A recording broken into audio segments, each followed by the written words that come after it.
അല്ലാഹുവേ, ഉമറിന്റെ പേരെവിടെ? നരകത്തിന്റെ പേരിലോ അതല്ല സ്വർഗത്തിന്റെ പേരിലോ? പേടിച്ചു വിറച്ച് ഒട്ടകത്തിന്റെ പള്ളയിലോട്ട് ചാരി നിന്ന് ഉമർ റളിയല്ലാഹു അൻഹു. ആരാണ് ഉമർ? ആരാണ് ഉമർ? ഞാൻ മിഅ്റാജിന്റെ യാത്ര പോയപ്പോ സ്വർഗത്തിലൊരു മണിമാളിക കണ്ടു. അതിന്റെ കവാടത്തിൽ എഴുതി വെച്ചിരിക്കുന്നു റഅയ്തു ബിൽ ജന്നതി മക്തൂബൻ ബിസ്മി ഉമറ. ഉമറിന്റെ പേരെഴുതിയ ഒരു വാതിൽ ഞാൻ സ്വർഗത്തിൽ കണ്ടെന്ന് പറഞ്ഞ ഉമർ റളിയല്ലാഹു അൻഹു പേടിച്ചു വിറച്ചു. വീണു പോകാതിരിക്കാൻ ഒട്ടകത്തിന്റെ പള്ളയിലോട്ട് ചേർന്ന് നിന്നു. അവസാനം ഉമർ റളിയല്ലാഹു അൻഹു മെല്ലെ മെല്ലെ നടക്കാൻ തുടങ്ങി. ഒട്ടകപ്പുറത്ത് കയറിയിട്ടല്ല, ഒട്ടകത്തിന്റെ കടിഞ്ഞാണ് പിടിച്ച് ഉമർ റളിയല്ലാഹു അൻഹു ആ രാത്രിയിൽ മെല്ലെ മെല്ലെ നടന്നു. നേരെ പോയിട്ട് വീട്ടിലേക്ക് കയറിയിട്ട് പുതപ്പ് പുതച്ച് കിടന്നുപോയി. എന്റെ ശബ്ദം കേൾക്കുന്നവരെ, അന്ന് ഉമർ റളിയല്ലാഹു അൻഹുവിന് കലശലായ പനി പിടിച്ചു. ഏത് പനി എന്നറിയുമോ? നരകത്തിന്റെ ആയത്ത് കേട്ട ഉമറിന് കലശലായ പനി. 1 മാസം കഴിഞ്ഞിട്ടാണ് കിടന്ന കിടപ്പിൽ നിന്ന് സയ്യിദുനാ ഉമർ റളിയല്ലാഹു അൻഹു എഴുന്നേറ്റത്. നരകത്തെ കുറിക്കുന്ന ഒരായത്ത് രാത്രിയിൽ കേട്ടപ്പോ അത് കേട്ടിട്ട് പനി പിടിച്ചിട്ട് മൂടിപ്പിടിച്ച് കിടന്നുറങ്ങിപ്പോയി. ഉറക്കം വരുന്നില്ല, ഞെട്ടിയെഴുന്നേക്കുന്നു. ആ കിടപ്പിൽ നിന്നെഴുന്നേക്കാൻ 1 മാസം കഴിഞ്ഞിട്ടും ഉമർ റളിയല്ലാഹു അൻഹുവിന് കിടുകിടാവിറക്കുന്ന പനി മാറിയിട്ടില്ലെന്ന് നബി മുഹമ്മദ് മുസ്തഫ. നമ്മൾ ഈ ആയത്ത് ഓതുന്നുണ്ട്, എത്രയോ പ്രാവശ്യം നമ്മൾ കേൾക്കുന്നുണ്ട്. അല്ലാഹുവേ, ഞങ്ങളെ നരകത്തിയിൽ നിന്ന് നീ കാക്കണേ തമ്പുരാനെ. അല്ലാഹുവേ, നരകത്തിയിൽ നിന്ന് ഞങ്ങളെ കാക്കണേ തമ്പുരാനെ. അല്ലാഹുമ്മ അജിർനാ മിനന്നാർ. വെള്ളിയാഴ്ച ഖതീബ് ഖുത്ബ ഓതുമ്പോ രണ്ടാമത്തെ ഖുത്ബയിൽ 3 പ്രാവശ്യം പറയും അല്ലാഹുമ്മ അജിർനാ മിനന്നാർ. നമുക്ക് ഗൗരവമറിയാതെ താടയ്ക്ക് കൈയും കൊടുത്തിട്ട് കുനിഞ്ഞിരിക്കും. പക്ഷേ ആ സമയത്ത് ആമീൻ പറഞ്ഞു. ഒരു വെള്ളിയാഴ്ച രാവിലെ 7 പ്രാവശ്യം ഇത് പറയുന്നവൻ, പ്രത്യേകിച്ച് വെള്ളിയാഴ്ച സുബഹി നമസ്കാരത്തിന് ശേഷം ഒരാൾ അല്ലാഹുമ്മ അജിർനാ മിനന്നാർ എന്ന് 7 പ്രാവശ്യം പതിവായി പറഞ്ഞാൽ അല്ലാഹു നാളെ അവനെ നരകത്തിൽ നിന്ന് കാക്കുമെന്ന് നബി മുഹമ്മദ് മുസ്തഫ. നരകത്തിൽ നിന്ന് രക്ഷപ്പെടാൻ 17 കാര്യങ്ങളുണ്ട്. ബാക്കി 16 നാളെ പറയാം. ഇത് 1. ഇത് വളരെ നൈസായിട്ട് ചെയ്യാൻ പറ്റും. ഒന്ന് ചിന്തിച്ചു നോക്കി സഹോദരങ്ങളെ, എന്താ കൽബിലൊരു പേടിയില്ലാത്തത്? എന്താ കൽബിലൊരു പേടിയില്ലാത്തത്? നരകത്തെക്കുറിച്ച് കേൾക്കുമ്പോൾ യഥാർത്ഥത്തിൽ നമ്മുടെ യാത്ര നരകത്തിലേക്കല്ലേ? നമ്മൾ ഇന്ന് പോകുന്നത് വെച്ച് നമ്മൾ എവിടെയാണ് എത്തിച്ചേരുക? ഒന്നിലും നമുക്കൊരു പേടിയില്ല, ഒന്നിലും ഒരു പേടിയില്ല.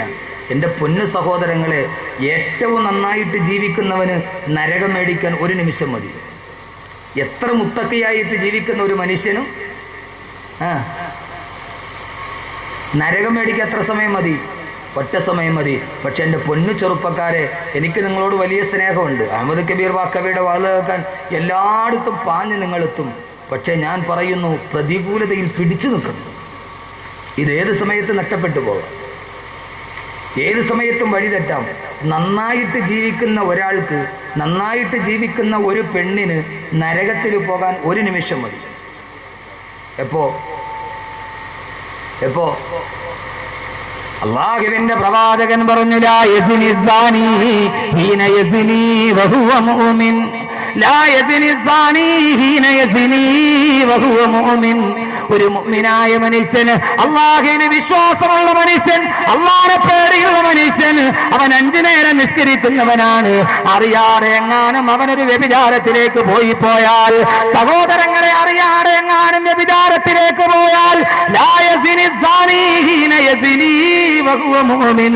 ഒരു അന്യ പെണ്ണിന്റെ കിടപ്പറയിൽ അവൻ കിടക്കുമ്പോ അവൻ നിസ്കാരമുള്ളവനാണ്, അവൻ നാട്ടിൽ മേൽവിലാസമുള്ളവനാണ്. പക്ഷേ അവൻ 1 നിമിഷം പ്രലോഭനത്തിന് പെട്ട് ഒരു അന്യ പെണ്ണിന്റെ കിടപ്പറയിൽ കിടക്കുമ്പോ, അവൻ വ്യഭിചരിച്ചു കൊണ്ടിരിക്കുമ്പോ അവൻ മുഅ്മിനല്ല. ഈമാൻ അല്ലാഹു അവനിൽ നിന്ന് എടുത്തു കളയും. സഹോദരങ്ങളെ, ചെറുപ്പക്കാരാ, ആ വ്യഭിചാരത്തിൽ ഏർപ്പെട്ടുകൊണ്ടിരിക്കുന്ന സമയത്ത് അവനെങ്ങാനും മരിച്ചുപോയാ അവൻ നാളെ നരകത്തിലാണെന്ന് നബി മുഹമ്മദ് മുസ്തഫ. അവൻ മുഅ്മിനായിരുന്നു, അവൻ നിസ്കാരമുള്ളവനായിരുന്നു, അവൻ സക്കാത്ത് കൊടുക്കുന്നവനായിരുന്നു, അവൻ ഏറ്റവും നല്ലവനായിരുന്നു, വഅദ് കേൾക്കാൻ അവൻ മുൻപന്തിയിലുണ്ടായിരുന്നു. പക്ഷേ ദിനാ ചെയ്യുമ്പോ വ്യഭിചരിക്കുമ്പോ ഒരന്യപെണ്ണിന്റെ അടുത്തവൻ കടപ്പുറ പങ്കിടുമ്പോ അള്ളാഹ് അപ്പോൾ അവന്റെ ഈമാൻ ഊരി മാറ്റിക്കളയും. ഈമാനുള്ളവനത് ചെയ്യാൻ കഴിയില്ലല്ലോ. ആ കിടപ്പിലെങ്ങാനും മരിച്ചുപോയാ എങ്ങനെയാ സഹോദരങ്ങളെ ചിന്തിക്കുന്നത്? ആ കിടപ്പിലെങ്ങാനും മരിച്ചുപോയാ 4 മാസങ്ങൾക്ക് മുമ്പ് തൃശൂർ ജില്ലയിലെ ചാവക്കാട് ലോഡ്ജിൽ ഒരു ചെറുപ്പക്കാരൻ റൂമിൽ മരിച്ചു കിടന്നു. ഒരു ചെറുപ്പക്കാരൻ മരിച്ചു കിടന്നു. അവനെങ്ങനെ മരിച്ചു എന്ന് പോലീസ് ഉദ്യോഗസ്ഥർക്ക് തെളിവില്ല. നമ്മുടെ നാട്ടിൽ നടന്ന കാര്യമാണ് ഞാൻ ഈ പറയുന്നത്. സഹോദരങ്ങളെ, എന്നേക്കാളേറെ നിങ്ങൾ വായിക്കുന്നവരാണ്. പക്ഷേ ഞാനൊരു പ്രഭാഷകനായത് കൊണ്ടത് പലപ്പോഴും കുറിച്ചിടുമെന്ന് മാത്രം, നിങ്ങൾ വായിച്ചിട്ട് മറക്കുമെന്ന് മാത്രം. കാരണം ഞാൻ ഉണർത്താൻ വന്നവനാണല്ലോ.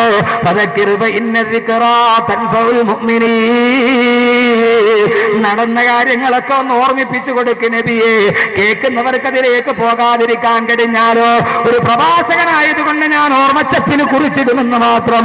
പോലീസ് ഉദ്യോഗസ്ഥർ വന്ന് എങ്ങനെ കൊന്നെന്നറിയില്ല. വിഷം കുടിച്ചിട്ടില്ല, അവൻ തൂങ്ങി മരിച്ചിട്ടില്ല, അവനെ ആരും മർദ്ദിച്ചിട്ടില്ല, അവന്റെ ശരീരത്തിൽ ഒരു പോറല് പോലുമില്ല. സഹോദരങ്ങളെ, കൊലപാതകം എങ്ങനെ? അവൻ സയനൈഡ് കഴിച്ചിട്ടല്ല, അവന് വാഹനാപകടം സംഭവിച്ചതല്ല, അവന്റെ ശരീരത്തിലെ ഒരു രോമം പോലും പൊടിഞ്ഞു പോയിട്ടില്ല. പക്ഷേ അവസാനം കാതകനാരെന്നറിയുമോ? കാതകനല്ല, കാതകിയാണ്. അവന്റെ കൂടെ മുറിയെടുത്ത ഒരു പെണ്ണ്, 3 മക്കളും ഒരു ഭർത്താവുമുള്ള വീട്ടിലെ പെണ്ണ്. ആ പെണ്ണിനെയാണ് അറസ്റ്റ് ചെയ്തത് പിറ്റേ ദിവസം പത്രത്തിൽ. എന്താണെന്നറിയോ? അള്ളാന്റെ റസൂൽ പറഞ്ഞത് കേൾക്കുക. എന്താണെന്നറിയോ? അവൻ എങ്ങനെ മരിച്ചെന്നറിയുമോ? സഹോദരങ്ങളെ, ആ പെണ്ണ് പോലീസിനോട് പറഞ്ഞ മൊഴി എന്റെ ഭാഷയല്ല, നിങ്ങൾക്ക് ഇഷ്ടപ്പെട്ടില്ലെങ്കിൽ മറന്നു കളയണം, അപ്പോൾ തന്നെ മറന്നു കളയണം. റസൂലുള്ളാഹിയുടെ ഒരു വാക്കിന്റെ ഗൗരവം പറയാൻ കൺമുമ്പിൽ കണ്ട ഒരു ഉദാഹരണം പറയുകയാണ് ഞാൻ.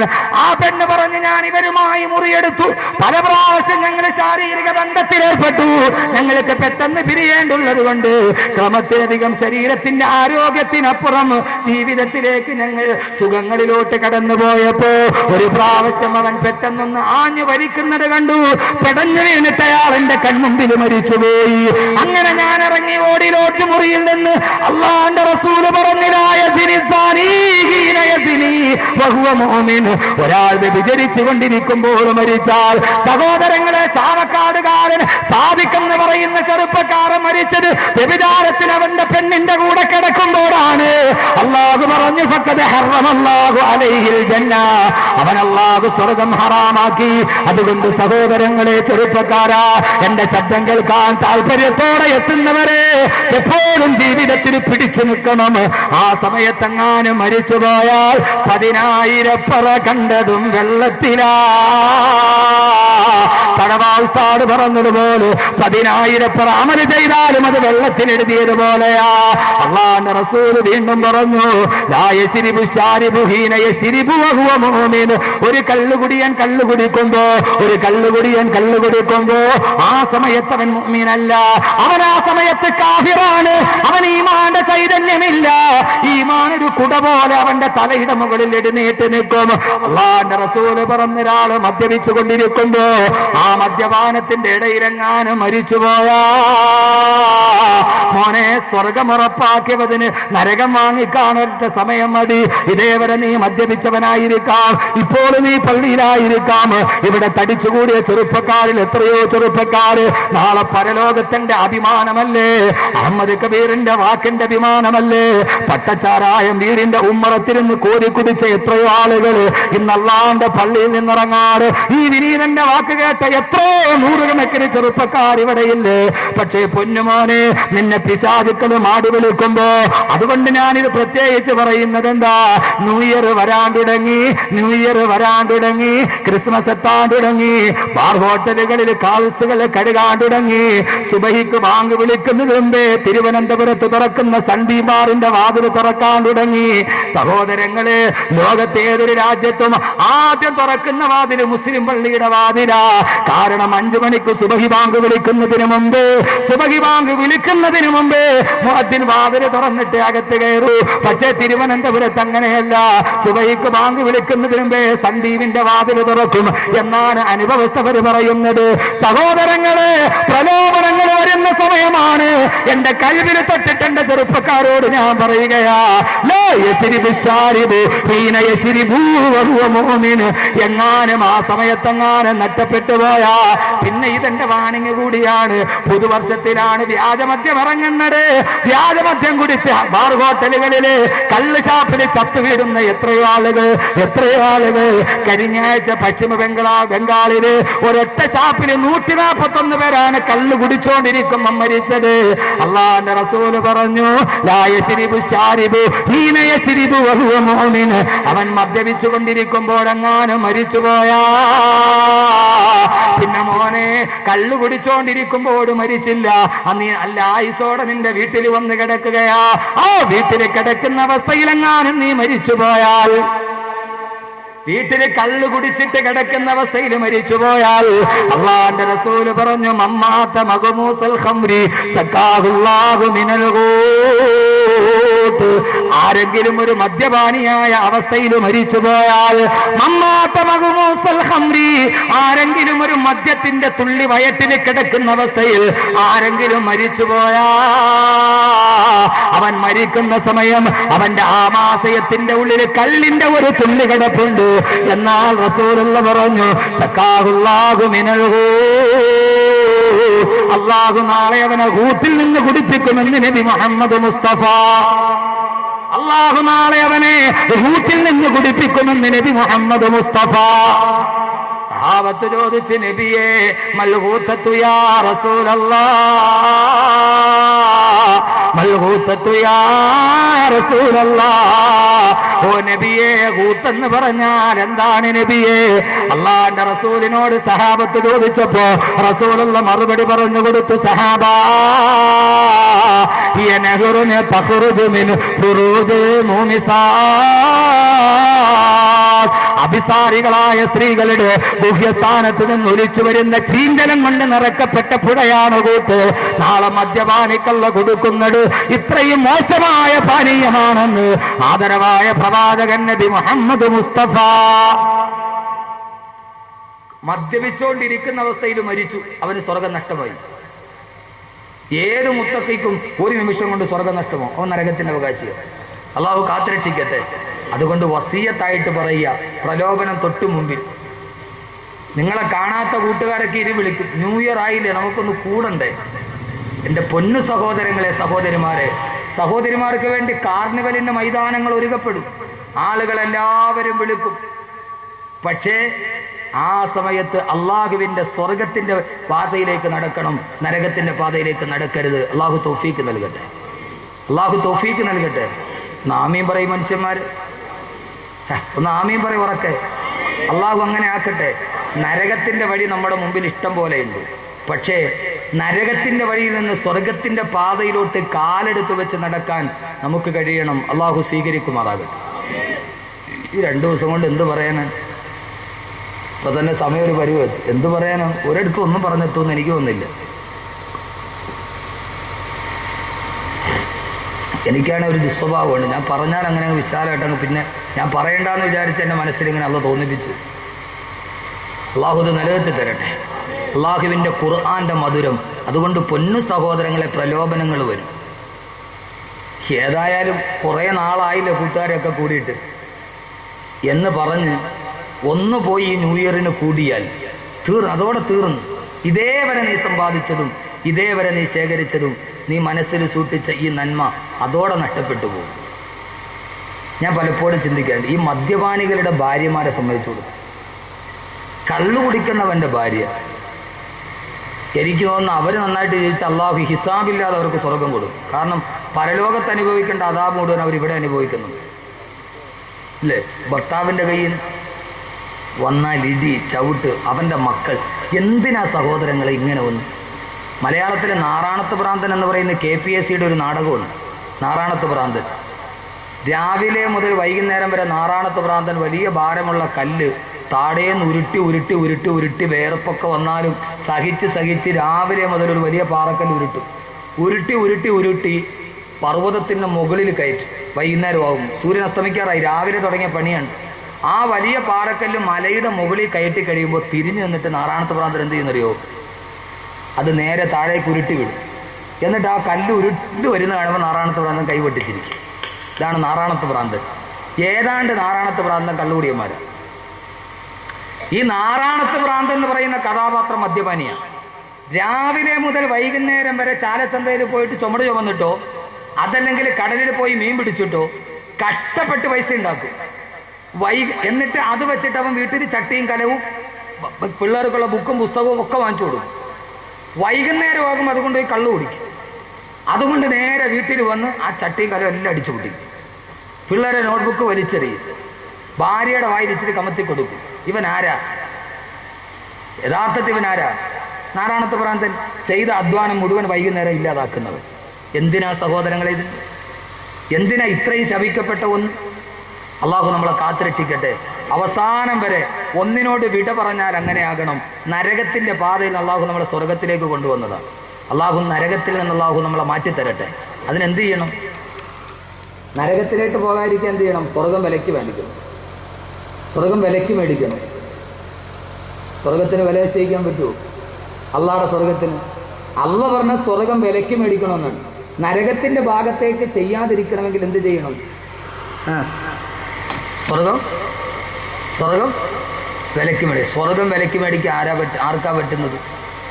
പസമിങ്ങാസ് അറബിക്കടലിൻ്റെ മുകളിലേക്ക് മുഖം തിരിച്ചു നിൽക്കുന്ന 18 നിലയുള്ള 2200 കാറുകൾ പാർക്ക് ചെയ്യാൻ കഴിയുന്ന 4 മിനി തിയേറ്ററുകളിലുള്ള 2 ഹെലികോപ്റ്ററുകൾ ഒരേ സമയത്ത് വന്നിറങ്ങാൻ പഠിക്കുന്ന ഹെലിപ്പാഡുള്ള അറ്റ്ലാന്റ എന്ന വസതി ഉണ്ടാക്കിയ മുകേഷ് അംബാനിക്ക് പോലും പറ്റൂല.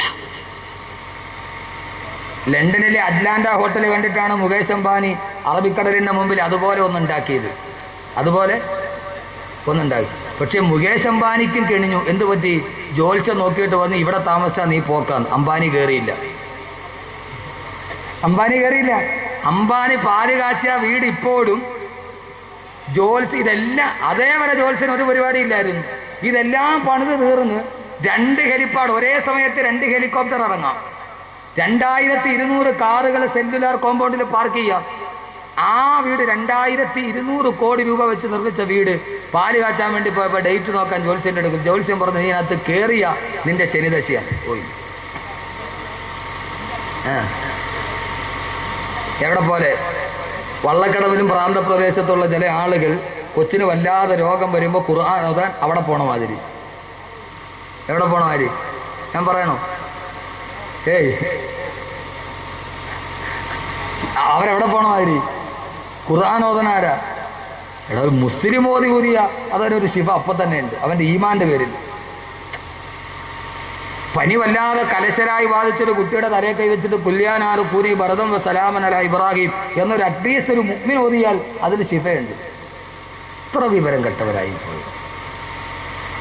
എൻ്റെ പൊന്ന് സഹോദരങ്ങളെ, ലോകത്തെല്ലാം അങ്ങനെയാണ്. എന്നാൽ ഇത് ഞാൻ ഈ അടുത്ത സമയത്ത് ഇവിടെ തിരുവനന്തപുരത്തിനടുത്തൊരു ഒരു ഡോക്ടറെ കാണാൻ പോയി. അപ്പോൾ എൻ്റെ ഒരു അലർജിക്ക് മരുന്ന് മേടിക്കാൻ വേണ്ടി പോയി, ഒരു ഹോമിയോ ഡോക്ടർ. അപ്പോൾ അദ്ദേഹം ഒരു പുതിയ ഹെർബൽ ഓയിൽ രംഗത്തിറക്കിയിട്ടുണ്ട്. അതിൻ്റെ ഏറ്റവും വലിയ ഗുണമേന്മ എന്താണെന്നറിയോ? അത് തേച്ചാൽ കഷണ്ടി മാറും. കഷണ്ടി ഉണ്ടാവില്ല. കഷണ്ടി ഉള്ളവർക്ക് മുടി പോലും. ഞാൻ ഡോക്ടറുടെ മുറിയിൽ കയറി. ഇയാൾക്ക് 2 ഇയർഫോൺ വെച്ചിട്ടുണ്ട്. ഫോൺ ഇങ്ങനെ വന്നുകൊണ്ടേ ഇരിക്കുക. ഡോക്ടർ, ഞങ്ങളുടെ ഡോക്ടറിന് മരുന്ന് മേടിച്ചു, ഞങ്ങളുടെ കഷണ്ടി മാറുമോ? 99% മാറും. 1% ദൈവത്തിനുണ്ട്. ഏതാണ്ട് ഒരു 60% ആളുകൾക്ക് റിസൾട്ട് കിട്ടിയിട്ടുണ്ട്. അത് അടുത്തത്. അപ്പോൾ അടുത്ത കോള് ഞാൻ മുമ്പിൽ ഇരിക്കുകയാണ്. അയാൾക്ക് ഫോൺ ഒഴിവാക്കുക. കാരണം കസ്റ്റമേഴ്സ് വിളിക്കുകയാണ്. ഇവിടെ ഇത്രയും ആളുകളുടെ കഷണ്ടി മാറിയിട്ടുണ്ട്, നിങ്ങൾ ധൈര്യമായിട്ട് തേച്ചോളൂ, നിങ്ങളുടെ കഷണ്ടി മാറിയിരിക്കും. എത്ര മാറൂല എന്ന് പറഞ്ഞാൽ കഷണ്ടി മാറും. ഞാൻ നോക്കി ഡോക്ടർ ഫുള്ള് കഷണ്ടിയാണ്. ഈ പറയണ ഡോക്ടർ ഏറ്റവും ഫുള്ള് കഷണ്ടിയാണ്. ഇതാണ് ലോകത്തിൻ്റെ അവസ്ഥ. നമുക്ക് ചുമ്മാ ഒരു തോന്നലാണ്. ഒരിക്കൽ ഞാൻ കുറേ വാതിൽ നടക്കുന്ന സമയം എവിടെ നിന്നോ തണുത്ത വെള്ളം കുടിച്ച് അലർജി പിടിച്ചു. മൂക്കിൽ കൂടെ ഇങ്ങനെ വെള്ളം ഒലിക്കുന്നു. ഡോക്ടറെ കാണാൻ പോയി. കൊല്ലത്തൊരു വലിയ ENT ഡോക്ടറുണ്ട്. പോയി ടോക്കൺ എടുത്ത് ക്യൂവിൽ നിന്ന് 2.5 മണിക്കൂർ കഴിഞ്ഞ് ഡോക്ടറെ കാണാൻ. 2.5 മണിക്കൂർ ഞാൻ അവിടെ നിന്ന്, ഒരു രക്ഷയില്ല, ഭയങ്കര തിരക്ക്. അതിൻ്റെ ഇടയിൽ ടവല് മുഴുവൻ നനഞ്ഞ് മൂക്കൊലിച്ചൊലിച്ച്. അവസാനം 2.5 മണിക്കൂർ കഴിഞ്ഞ് ഡോക്ടറുടെ അടുത്ത് കയറി. ഞാൻ വാതിലകത്ത് കയറി. ഡോക്ടർ ചോദിച്ചു എന്താ രോഗം പറയാൻ പോയപ്പോൾ ഡോക്ടർ ലേസ് എടുത്തിട്ട് അയാൾ തുടയ്ക്കുന്നു. അയാളുടെ മൂക്കിലൂടെ വെള്ളം ഒലിച്ചുകൊണ്ട് വന്നിരിക്കുക. ഞാനിപ്പോൾ എന്ത് രോഗത്തിനാ മരുന്ന് പറയുക? എന്ത് രോഗത്തിനാ മറുപടി? ഞാൻ ഡോക്ടർ ഇതേ രോഗത്തിനാണ് ഞാൻ മരുന്ന് മേടിക്കാവുന്ന, ഡോക്ടറുടെ രോഗം തന്നെ. അയാൾ ഇതിന് മരുന്നില്ല, ഇത് മൊത്തം ഒലിച്ചു പോയി തീരലല്ലാതെ ഇതിനൊരു മരുന്ന്. ഇത് മൊത്തം ഒലിച്ച് വെളിയിൽ പോവുക, ഇത് തന്നെയാണ് അതിൻ്റെ മരുന്ന്, അല്ലാതെ വേറൊരു മരുന്ന് അതിന് കണ്ടുപിടിക്കപ്പെട്ടിട്ടില്ല. അബദ്ധജടിലമായ ചില വിശ്വാസങ്ങൾ, ഇസ്ലാമിന്റെ ആദർശത്തിന് പോലും നിരക്കാത്ത ചില വിശ്വാസങ്ങൾ. എന്റെ പ്രിയപ്പെട്ട സഹോദരങ്ങളെ, അതുകൊണ്ട് ഞാൻ പറയുന്നു, ജീവിതത്തിന്റെ ഏത് ഭാഗത്തിലും എത്ര വലിയവനാണെങ്കിലും അള്ളാന്റെ സ്വർഗം വിലയ്ക്ക് വാങ്ങാൻ പറ്റൂല. പക്ഷെ അള്ളാന്റെ സ്വർഗം വിലയ്ക്ക് വാങ്ങാം രണ്ട് കാര്യങ്ങളുണ്ടെങ്കിൽ. നരകത്തിന്റെ പാതയിൽ നിന്ന് മാറി നമുക്ക് ഇങ്ങോട്ട് കടക്കാം. പക്ഷെ അതിന് നരകത്തെക്കുറിച്ച് നമ്മൾ പറയേണ്ടതുണ്ട്. അള്ളാഹു എല്ലാവിധ ഖൈർ നൽകി അനുഗ്രഹിക്കട്ടെ. നാളെ നരകം എന്ന് പറയുന്ന കത്തിക്കാളുന്ന ലോകത്തിന്റെ മുമ്പിൽ നിൽക്കുമ്പോൾ അള്ളാഹു സ്വർഗം വിലയ്ക്ക് വാങ്ങാൻ അള്ളാഹു തൗഫീക്ക് നൽകട്ടെ. സ്വർഗത്തിന് ഞാൻ വിലയിട്ട് തരാം, നിങ്ങൾ മേടിക്കുമോ? സാധാരണ വാതിലിന്റെ സ്ഥലത്ത് ആപ്പിള് സംസമൊക്കെയാണ് വിലയിട്ട് കൊടുക്കുന്നത്. ഇവിടെ സാധാരണ വാതിന് ഞാൻ ഒരു ചെറിയ കുപ്പിത്തേന് 75,000 രൂപയ്ക്ക് ലേലം വിളിച്ചിട്ടുണ്ട്. അതോട് ചെറിയ കുപ്പിത്തേൻ. സാധാരണ വാതിലിന്റെ സദസ്സിൽ മുട്ട, ആപ്പിള്, സംസം ഇതൊക്കെ കൊടുക്കാറുണ്ട്. അതിന് ബറക്കത്തൊക്കെ ഉണ്ട്, ആരും നിഷേധിച്ചാലും. എന്റെ പ്രിയപ്പെട്ട സഹോദരങ്ങളെ, ഇന്ന് നമുക്കൊന്ന് മാറാം, സ്വർഗത്തിന് വിലയിടാം. മേടിക്കാൻ തയ്യാറാണോ? ഉറപ്പാണല്ല. ഖുർആൻ ഞാൻ വിലയിട്ടതല്ല, അല്ല വിലയിടാണ് ഖുർആൻ. എത്ര സുന്ദരമായ ആയത്തെന്നറിയാവും. ആയത്തൊന്ന് നിങ്ങൾ നന്നായിട്ടൊന്ന് ചിന്തിക്കണം. ആ ആയത്ത് എത്ര സുന്ദരമെന്നറിയാവും. ഇന്നല്ലാഹ ഇശ്തറാ മിനൽ മുഅ്മിനീന അൻഫുസഹും വഅംവാലഹും ബിഅന്ന ലഹുമുൽ ജന്ന യുഖാതിലൂന ഫീ സബീലില്ലാഹി ഫയഖ്തുലൂന വയുഖ്തലൂൻ وعدا عليه حقا بالتوراة والإنجيل بالقرآن ومن أوفى بعهده من الله فاستبشروا ببيعكم الذي بايعتم به وذلك هو الفوز العظيم. ഇന്നല്ലാഹ ഇശ്തറാ മിനൽ മുഅ്മിനീന, അല്ലാഹു സുബ്ഹാനഹു വ തആല സത്യവിശ്വാസികളോട് വിലയ്ക്ക് വാങ്ങുകയാണ്. സത്യവിശ്വാസികളോട് അല്ലാഹുവിന്റെ സ്വർഗ്ഗം ആഗ്രഹിക്കുന്നവർക്ക് അല്ലാഹു സ്വർഗ്ഗത്തിന് വിലയിടുകയാണ്. അല്ലാഹുവിന്റെ സ്വർഗ്ഗം നിങ്ങൾക്ക് ഞാൻ തരാം, പകരം നിങ്ങൾ തരേണ്ടതെന്നാ അംഫുസഹും വ അംവാലഹും, നിങ്ങളുടെ സ്വന്തം ശരീരവും നിങ്ങളുടെ സ്വന്തം സമ്പത്തും പകരം കൊടുക്കുമോ? ബിഅന്ന ലഹുമുൽ ജന്ന, അല്ലാഹു പകരം നിങ്ങൾക്ക് സ്വർഗം തരാമെന്ന് വിശുദ്ധ ഖുർആൻ. അല്ലാഹ് സ്വർഗത്തിന് വിലയിടുക. അല്ലാഹ് പറയുന്നു ഇന്നല്ലാഹ ഇശ്തറ. ഇവിടെ നോക്കി, ഞാൻ പറയുന്ന ഖുർആനാണ്, മനസ്സിലാകണം. ഇന്നല്ലാഹ ഇശ്തറ, ഇന്നല്ലാഹ ഇശ്തറ. ഇശ്തറ എന്ന് പറഞ്ഞതിന്റെ അർത്ഥം എന്താ? വിലയ്ക്ക് വാങ്ങിക്കുക. അല്ലാഹ് വിലയ്ക്ക് വാങ്ങിക്കുകയാണ്. അല്ലാഹ് അങ്ങോട്ട് തരും സ്വർഗം, ഇങ്ങോട്ട് തിരിച്ചെന്താ? പണ്ടൊരു ബാർട്ടർ സമ്പ്രദായമുണ്ട്. അരിയും മുളകും അങ്ങോട്ട് കൊടുത്താൽ ഇങ്ങോട്ട് പഞ്ചസാര വേണ്ടെങ്കിൽ ഇങ്ങോട്ട് കൊടുക്കും. പണ്ടത്തെ ക്രയവിക്രയം അങ്ങനെയാണ്, നാണയം ഇറങ്ങുന്നതിന് മുമ്പ്. ഇവിടെ അല്ലാഹ് പറയാണ്, ഖുർആൻ സൂറത്ത് തൗബ, ഞാൻ നിങ്ങൾക്ക് സ്വർഗം തരാം, പകരം നിങ്ങൾ എന്ത് തരണം? പകരം നിങ്ങൾ എന്ത് തരണം? ഇശ്തറാ മിനൽ മുഅ്മിനീന അൻഫുസഹും, സ്വന്തം ശരീരം, വ അംവാലഹും, സമ്പത്ത്. ശരീരവും കൊടുക്കണം, ഈ ശരീരം കൊണ്ട് നമ്മൾ ഉണ്ടാക്കിയ സമ്പത്തും കൊടുക്കണം. ആരൊക്കെയുണ്ട് തയ്യാർ? ശരീരം കൊടുക്കാൻ തയ്യാറുണ്ടോ? രാവിലെ മുതൽ വൈകുന്നേരം വരെ നന്നായിട്ട് തേച്ച് മിനുക്കി യാർലിയുടെ പൗഡറൊക്കെ ഇട്ട് സഹോദരിമാർ തയ്യാറുണ്ട്? ഇത്രയും നന്നായിട്ട് കാവേരിയും ഫേറാൻലൗലിയൊക്കെ തേച്ച് മുഖം മിനുക്കി വെച്ചിരിക്കുന്ന ഈ ശരീരം അള്ളാന്റെ ഇതേവരെ കാണാത്ത സ്വർഗത്തിന് വേണ്ടി കൊടുക്കാൻ പറഞ്ഞ പറ്റുമോ? അംഫുസഹും, സ്വന്തം ശരീരത്തെ കൊടുക്കണം.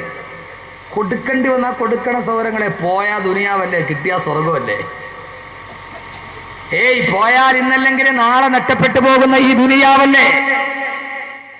ആ ദുനിയാവിൽ എപ്പോഴാ മരിക്കുന്നതെന്ന് ആർക്കറിയാത്തത്? ആർക്കാ അറിയാവുന്നത്? സ്വപ്നങ്ങളെല്ലാം തകർത്തുകൊണ്ട് ലോകത്ത് നിന്ന് ജീവിതം പോകുമ്പോ ഈ ശരീരമാണ് കൊടുക്കേണ്ടി വന്നാൽ കൊടുക്കണം, അതിന് പകരം വെക്കാം, വേറെന്താ ഉള്ളത്? ഈ ദുനിയാവ് നഷ്ടപ്പെടുന്നതല്ലേ? സ്വപ്നങ്ങളെല്ലാം തകർന്ന് ചാമ്പാരമാകുന്നതല്ലേ, കൂമ്പാരമാകുന്നതല്ലേ? നിൽക്കടിച്ചിടേ ചോദ്യം ഈ ദുനിയാവിൽ സ്വപ്നങ്ങൾ മുഴുവനും തകർന്ന് തരിപ്പണമാകുമ്പോ ഇടതുഭാഗത്ത് കാണുന്നത് തിരുവനന്തപുരം വിമാനത്താവളമാണ്. ഇടതുഭാഗത്ത് കാണുന്നത് തിരുവനന്തപുരം വിമാനത്താവളമാണ്. സഹോദരങ്ങളെ, ഈ കേരളത്തിന്റെ ഇങ്ങേറ്റത്തൊരു വിമാനത്താവളം, ഇതിന്റെ അങ്ങേറ്റത്ത് മറ്റൊരു വിമാനത്താവളമുണ്ട്, മംഗലാപുരം വാജ്പേയി വിമാനത്താവളം. ഇൻഷാ അല്ലാഹ് ശനിയാഴ്ച ഞാൻ പോയിറങ്ങുന്നത് അവിടെയാണ്, വാജ്പേയി വിമാനത്താവളത്തിന്റെ മകള് ബോട്ടില് ആയിരക്കണക്കിന് ആളുകൾ കൂടി നിൽക്കുന്നു. അങ്ങകലെ ദുബൈയിൽ നിന്ന് വരുന്ന തന്റെ പ്രിയപ്പെട്ട ഉപ്പയെ കാണാൻ, തന്റെ മകനെ കാണാൻ. എന്റെ സഹോദരങ്ങളെ, വാജ്പേയി വിമാനത്താവളത്തിന്റെ മകള് നൂറുകണക്കിന് ആളുകൾ കാത്തു നിൽക്കുകയാണ്. ദുബൈയിൽ നിന്ന് വിമാനം പൊങ്ങിയുയർന്നു മംഗലാപുരം വാജ്പേയി വിമാനത്താവളത്തിലേക്ക് മക്കള് കാത്തു നിൽക്കുന്നു. 5 വർഷമായി കടന്നുപോയ ഉപ്പയെ കാത്ത്, ഉമ്മയെ കാത്ത്, വാപ്പയെ കാത്ത്, കൺമണികളെ കാത്തു നിൽക്കുകയാണ്.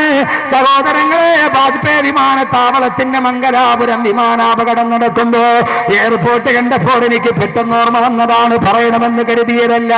ഈ എയർപോർട്ടിന്റെ കത്തിക്കിളക്കുന്ന അഞ്ഞുവിളക്ക് കാണുമ്പോ വാജ്പേയി വിമാനത്താവളത്തിൽ 6 വയസ്സുള്ള വാജ്പേയി വിമാനത്താവളത്തിൽ 6 വയസ്സുള്ള മോൻ കാത്തു നിൽക്കുന്നു. വാപ്പ ഇതേവരെ ആ മകനെ കണ്ടിട്ടില്ല. ഉമ്മ പ്രസവിച്ചത് വാപ്പ പോയി 3 മാസത്തിന് ശേഷം. കൺമണിയെ കണ്ടിട്ടില്ല.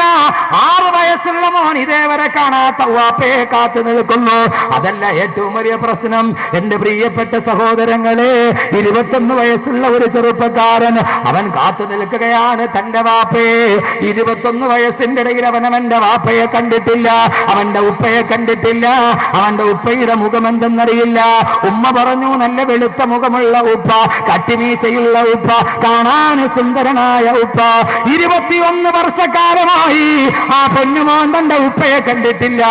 ഭാര്യ ഗർഭിണിയായതിനു ശേഷം ദുബൈയിലെ പണകാരുണ്യത്തിലേക്ക് പാടുപെടാൻ പോയ ഒരു മനുഷ്യന് 21 വർഷം അയാൾ ദുബൈയിൽ കുടുങ്ങിക്കിടന്നു. അയാൾക്ക് വരാൻ കഴിഞ്ഞില്ല. 21 വർഷത്തിന് ശേഷമാണ് വിസ ശരിയാക്കി വരുന്നത്. സഹോദരങ്ങളെ, അറബിയുടെ ഒട്ടകങ്ങളെ മേച്ച് നടന്ന ജീവിതത്തിന്റെ യാതനകൾ കടന്നുപോയ മനുഷ്യന് ഗൾഫ് മലയാളികളുടെ ജീവിതം ഘട്ടമാണ്, പ്രവാസികളുടെ ജീവിതം ഘട്ടമാണ്. അത് അടുത്തറിയാത്തത് കൊണ്ടാണ് പലപ്പോഴും നമ്മൾ അവർക്കെതിരെ നന്ദികേട് കാണിക്കാറുണ്ട്. അല്ലാഹു ഗൾഫിൽ കെട്ടപ്പെടുന്ന ധാരാളം ആളുകൾ ഈ നാട്ടുകാരുണ്ട്. എപ്പോഴും എന്നെ ഫോണിൽ വിളിക്കുന്ന എത്രയോ സഹോദരങ്ങൾ. അല്ലാഹു അവരെ അല്ലാഹു കാത്തുരക്ഷിക്കട്ടെ. 21 വയസ്സായ മകൻ ഉപ്പയെയും കാത്തിരിക്കുമ്പോ 21 വയസ്സായ തന്റെ മകനെ കാണാൻ വാപ്പ കാത്തിരിക്കുന്നു. ശൂന്യാകാശത്തിന്റെ വിമാനത്ത് മകൻ കാത്തു നിൽക്കുന്ന എയർപോർട്ടിന്റെ മുറ്റത്ത് വാജ്പേയി വിമാനത്താവളത്തിന്റെ റൺവേയുടെ തൊട്ടുമുകളിൽ വിമാനമെത്തി. എല്ലാവരും താഴെക്കന്ന് മംഗലാപുരം വാജ്പേയി വിമാനത്താവളം. പക്ഷേ സഹോദരങ്ങളെ, റൺവേ കാണുമ്പോൾ ആ ഉപ്പയുടെ മനസ്സ് തുടികൊട്ടുകയല്ലേ. എന്റെ 21 വർഷം കഴിഞ്ഞ് എന്റെ നാട് കാണാൻ പോകുന്നു, എന്റെ ഭാര്യയെ കാണുന്നു, എന്റെ കൺമണിയുടെ മുഖം കാണാൻ പോകുന്നു. പക്ഷേ വാജ്പേയി വിമാനത്താവളത്തിന്റെ റൺവേയുടെ തൊട്ടുമുകളിലെത്തുമ്പോ പെട്ടെന്ന് എവിടെയോ ഒരു അഗ്നിസ്ഫുലിംഗം ചിതറുന്നത് പോലെ, എവിടെയോ ഒരു തീപിടുത്തം പോലെ കത്തിക്കരിഞ്ഞ് ചാമ്പലായി, ഒരു മനുഷ്യൻ പോലും ഇല്ലാതെ കത്തിക്കരിഞ്ഞ് ചാമ്പലാകുമ്പോ, ശൂന്യാകാശത്തിലൊരു വിമാനം കത്തിയെറിയുമ്പോ 21 വർഷമായിട്ട് കാണാത്ത വാപ്പ ആകാശത്തൊരു കരിക്കട്ടയായിട്ട് ചെറുന്ന് വീഴുമ്പോ അപ്പുറം നിൽക്കുന്ന മകനറിയുന്നില്ല തന്റെ വാപ്പ കത്തിക്കരിയുകയാണെന്ന്. വാപ്പയെയും കാത്തിരിക്കുന്ന ഓമന മകനറിയുന്നില്ല തന്റെ വാപ്പ അവിടെ കിടന്ന് കത്തിക്കരിയുകയാണെന്ന്. കുറെ നേരം കഴിഞ്ഞ് ഓടിച്ചെല്ലുമ്പോ അവരെല്ലാവരും കാണുന്നത് നല്ല വെളുവെളുത്ത മുഖമുള്ള കട്ടിമീശയുള്ള ഉപ്പ എന്ന് പരിചയപ്പെടുത്തി കൊടുത്ത ഉമ്മ പറഞ്ഞ ഉപ്പയെ കാണാൻ പോകുമ്പോൾ കാണുന്നത് കത്തിക്കരിഞ്ഞ ഒരു കരിക്കട്ട മാത്രമാണ്. ഈ ജീവിതം വല്ലാതെ ക്ഷണികമാണ് സഹോദരാ, ഈ ദുനിയാവ് വല്ലാത്ത ക്ഷണികമാണ്. എല്ലാ കൊട്ടാരങ്ങളും കെട്ടിപ്പൊക്കുമ്പോ എല്ലാം തകർന്ന് തരിപ്പണമാകുന്ന ഈ യാത്ര, നാം തുടങ്ങിയ ഈ ജീവിതയാത്ര ഏറ്റവും ക്ഷണികമാണെന്ന് തിരിച്ചറിയാൻ കഴിയണം. പാന്തർ വഴി പാന്തരപ്പെരുവടി അമ്പലം തന്നിലെ താന്തരായി കൂടി വിയോഗം വരും പോലെ എവിടെയോ ഒരുമിച്ച് കൂടിയിട്ട് പിറ്റേ ദിവസം രാത്രിയിലെ വിട പറയുന്ന രണ്ട് അന്വേഷകരെ പോലെ, രണ്ട് സഞ്ചാരികളെ പോലെയാണ് ലോകം. അവിടെയാണല്ല പറയുന്നത്, ഈ ദുനിയാവിന് വേണ്ടി ജീവിക്കുന്നത് എന്തിനാ, ഈ ദുനിയാവിന് വേണ്ടി അവസാനിപ്പിക്കുന്നത് എന്തിനാ? നിങ്ങളുടെ ശരീരം എനിക്ക് തന്നുകൂടെ, ഞാൻ നിങ്ങൾക്ക് പകരം സ്വർഗം തരാം. അതുകൊണ്ടാണ് മണിയറയിൽ കിടന്ന സഹാബി പോലും ഓടിപ്പോയത്. അള്ളാന്റെ സ്വർഗത്തിന് വേണ്ടി, അള്ളാന്റെ സ്വർഗത്തിന് വേണ്ടി മണിയറയിലെ സഹാബി പോലും മണിയറയുടെ പട്ടുമെത്തയോട് വിരസത പറഞ്ഞത് അള്ളാന്റെ സ്വർഗത്തിന് വേണ്ടിയാണ്, അള്ളാന്റെ സ്വർഗത്തിന് വേണ്ടിയാണ്, അള്ളാന്റെ സ്വർഗത്തിന് വേണ്ടിയാണ്. അള്ളാഹുവിന്റെ പ്രവാചകന്റെ പ്രിയപ്പെട്ട മൂത്താപ്പ ബഹുമാനപ്പെട്ട ഹംസത്തുൽ കറാർ റളിയല്ലാഹു അൻഹു കുടൽമാലകൾ പിച്ച് ചീന്തപ്പെട്ടത് സ്വർഗത്തിന് വേണ്ടിയാണ്. ഞങ്ങൾക്ക് നഷ്ടപ്പെട്ടാൽ എന്താ സഹോദരങ്ങളെ? അള്ളാന്റെ റസൂൽ യുദ്ധത്തിന് വേണ്ടി സഹാബത്തിനെ തിരഞ്ഞെടുക്കുമ്പോ റസൂലുള്ളാഹിയുടെ അടുക്കലേക്ക് വികലാംഗനായ ഒരു സഹാബി കടന്നു വരുന്നു. രണ്ട് കാല് കൊണ്ട് കഴിയാത്തവൻ, രണ്ട് കാല് കൊണ്ട് കഴിയാത്തവൻ, രണ്ട് കൈ കൊണ്ട് കഴിയാത്തത് ഒന്നര കയ്യൻ ചെയ്യുന്ന കാലത്തെ കുറിച്ചല്ല, രണ്ട് കാലുള്ളവന് ചെയ്യാൻ കഴിയാത്തത് ഒന്നര കാലം ചെയ്യുന്ന കഥ നിങ്ങൾ കേൾക്കുക. എന്റെ പ്രിയപ്പെട്ട സഹോദരങ്ങളെ, രണ്ട് കൈയുള്ളവന് ചെയ്യാൻ കഴിയാത്തത് ഒന്നര കയ്യൻ ചെന്നിട്ടുണ്ട്. പട്ടാപ്പകല് സഞ്ചരിച്ചു പോകുന്ന, റെയിൽവേ കമ്പാർട്ടിൽ സ്വീകരിച്ച് നടന്നു പോകുന്ന ഒരു പാവപ്പെട്ട പെണ്ണിന് റെയിൽവേ കമ്പാർട്ട്മെന്റിൽ പട്ടാപ്പകല് വെളിച്ചത്തിന് കടന്നു പിടിച്ച് അവളെ റെയിൽവേ ട്രാക്കിലേക്ക് വലിച്ചെറിഞ്ഞ് റെയിൽവേ ട്രാക്കിൽ മാനഭംഗം ചെയ്ത് ആ പെണ്ണിനെ വലിച്ചെറിഞ്ഞത് ഒന്നര കയ്യന്റെ കാലം. രണ്ട് കൈയുള്ളവന് ചെയ്യാൻ കഴിയാത്തത് ഒന്നര കയ്യൻ ചെയ്തു. പട്ടാപ്പകൽ ഒരു പാവപ്പെട്ട പെണ്ണിനെ റെയിൽവേ ട്രാക്കിൽ പീഡിപ്പിച്ചു വലിച്ചെറിഞ്ഞു. ആ ശപിക്കപ്പെട്ട ലോകത്തെ നമുക്ക് തിരിച്ചറിയാൻ കഴിയൂ. ആ ലോകമാണ് നടക്കുന്നത്, ആ ലോകമാണ് നടക്കുന്നത് ഗോവിന്ദച്ചാമിയുടെ ലോകം. ഞാൻ പറയുന്നത് വേറൊരു ചരിത്രമാണ്. കടികാരത്തിന്റെ സൂചി പുറകോട്ട് നടക്കട്ടെ, രണ്ട് കാല് കൊണ്ട് നേടാത്തത് ഒന്നര കാലം നേടിയ ചരിത്രം.